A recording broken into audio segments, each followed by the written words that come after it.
আসসালামু আলাইকুম রহমতুল্লাহ। বন্ধুরা সবাই কেমন আছেন? আশা করি আল্লাহর রহমতে সবাই ভালো আছেন। দেখুন আমাকে সে থ্রি পাইল ক্যাপে রডের অ্যারেঞ্জমেন্ট করা হয়ে গেছে। খুব সুন্দরভাবে সুতো টাঙাইছি। সম্পূর্ণ এই যে সুতোগুলো দেখতেছেন এগুলো হবে রড। এটাই হচ্ছে রডের অ্যারেঞ্জমেন্ট।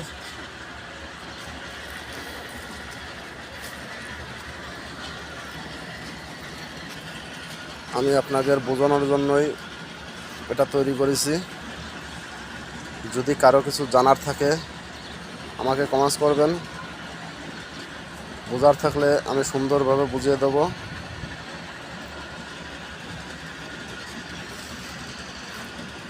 যেভাবে সুতোগুলো গিয়েছে ঠিক এভাবেই রডগুলো পড়বে, তার অ্যারেঞ্জমেন্ট করা হয়েছে। জানার থাকলে অবশ্যই আমাকে কমেন্টস করবেন।